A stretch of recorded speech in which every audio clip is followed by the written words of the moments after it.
He emerges. And me without anything to dive behind for cover. We are blessed to stand in his presence. Unless he decides to vaporize me where I stand. You two are probably safe, but... His grace strengthens and unifies us. Yes, I'm sure he's a wonderful leader and all that, but I really have to be somewhere else right now, so if the two of you don't mind, I'll just...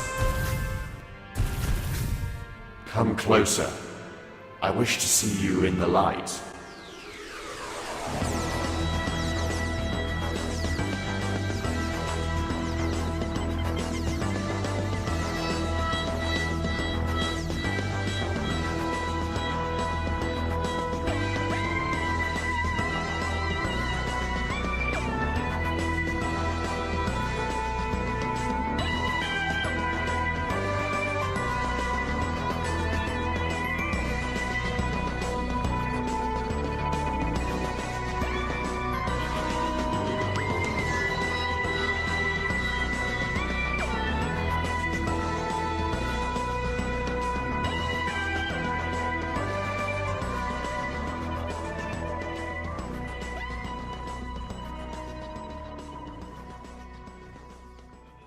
You may leave us. He has spoken. We only live to obey.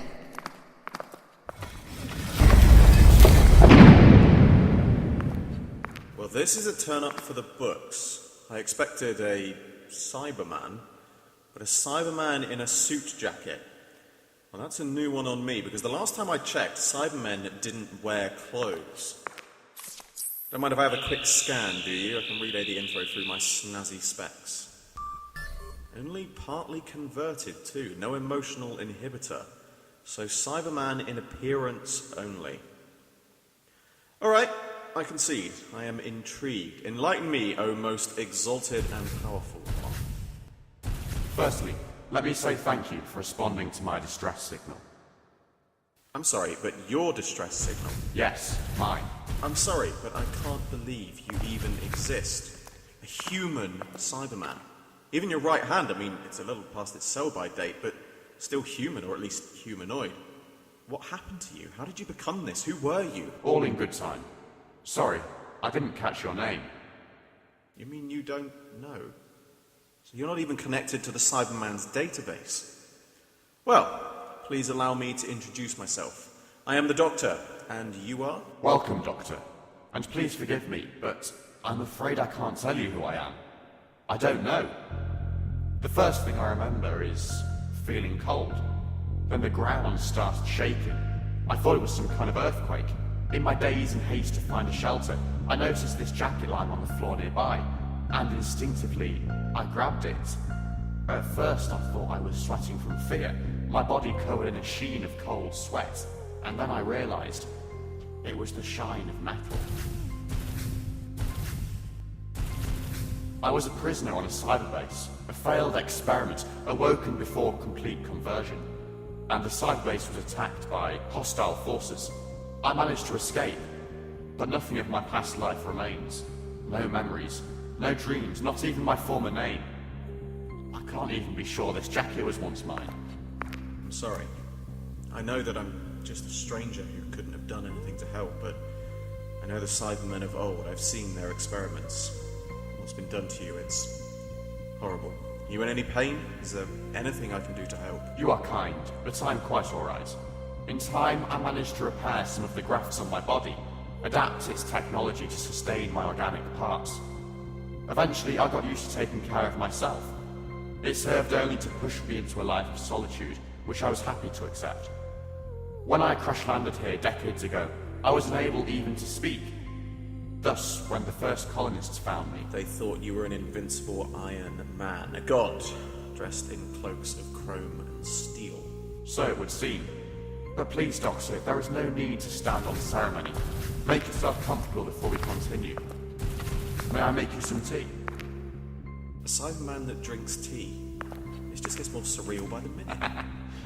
I'm afraid I'm incapable of drinking the tea myself.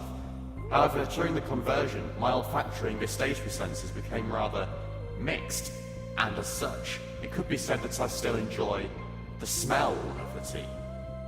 I'm afraid I can't guarantee its flavour, however. Believe me, with the day I'm having, odd-tasting tea would be a mere spanner in the works. No offence. None taken. and they just worship you now. Of their own volition. As the colony grew, I began to try and hide from them, only emerging when they all slept. I would do things to gain favour with them, leaving supplies, rebuilding things that had been damaged, and they would wake to find my handiwork the next day. It led to their first name for me, the Nowhere Man. Please don't let your tea get cold. Yes, of course.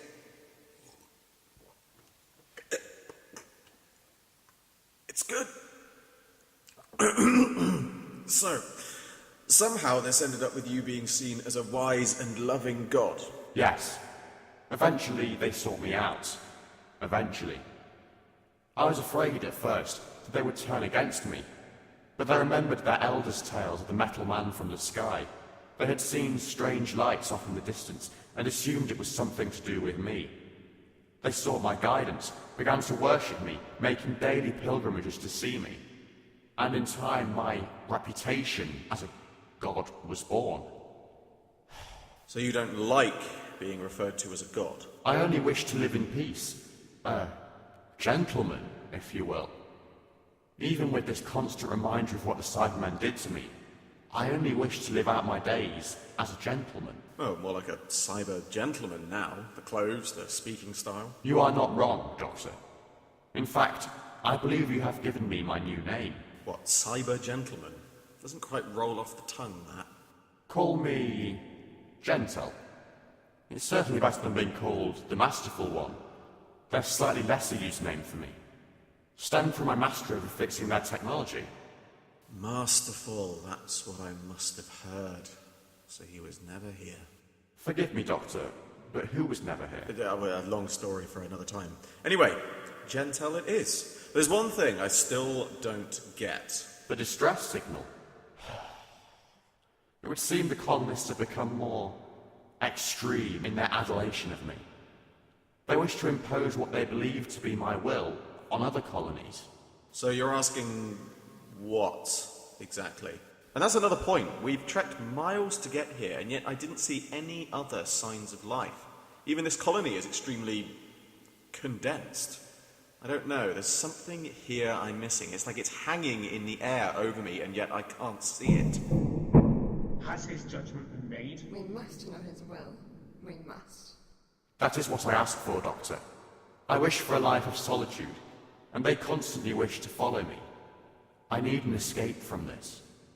And you're not going to go after the Cybermen for doing this to you if I get you out of here. As I have said, my only wish is a life of peace. What happens when your life of peace deprives the colonists of the presence of their god? I hadn't thought of that, actually. Not to worry, I'm sure I can talk them into letting you leave. We must know his judgment upon the visitors. His words must be heard. His edicts must be delivered. Random question about your crash landing all those years ago. Yes? You used an escape pod, didn't you? I did. And did that escape pod have a distronic plasma hybrid propulsion system? You might have. Doctor, what would It that... has a lot to do with why the colonists are clamouring to worship their metal hero. Distronic plasma propulsion systems were banned for producing mind-altering fumes that could cause chronic brain damage and psychosis. That must be what's in the air. It explains it all. I never suspected my pod would survive the crash. But the fumes must have dissipated since then. And there's only one way to find out. I need to see that crash site for myself, and that means letting the locals in. Also, Jentel, you may want to come up with something to say when the worshippers show up. Just tell them I wish to see where their god landed, and that you wish to personally show me the site. Oh, and I'll need a spacesuit too. I don't want to breathe in the fumes myself. Clom knows I don't want to be running around in a toga shouting Klaatu Barata Nikto all day long. I will tell them, Doctor. Open the gates.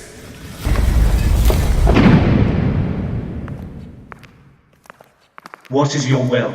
Is the visitor trustworthy? He wishes to visit the site of my landing, under my guidance. He will need A spacesuit. protective garments to shield him from the harsh atmosphere beyond the colony walls. As you wish. We are all too happy to obey.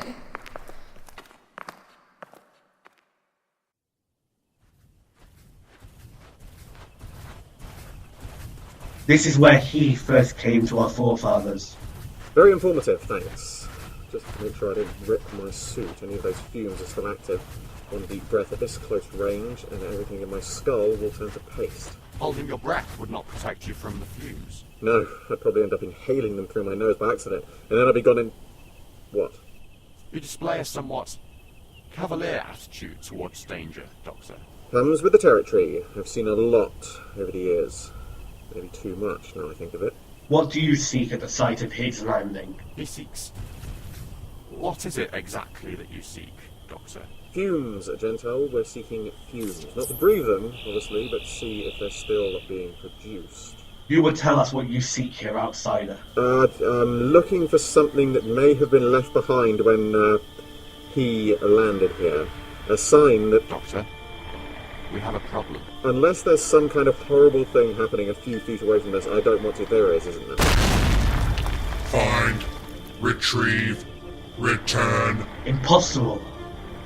Another has landed. Let me stop you right there. Whatever you think that thing is, I can assure you it's not a god. You need to get out of here. Doctor. No. Not here. Not now. They can't have found me. Jentel, get back. It knows I'm here. It don't need it attacking you. I will not leave you to be destroyed, Doctor. It's got my ankle. Let go. Life signs detected. Subject, Time Lord. What madness is this? A fallen angel, a devil, come to destroy him. No offense to either of you, but if you could leave your religiousness for now and help me get free, it would be greatly appreciated! Subject confirmed.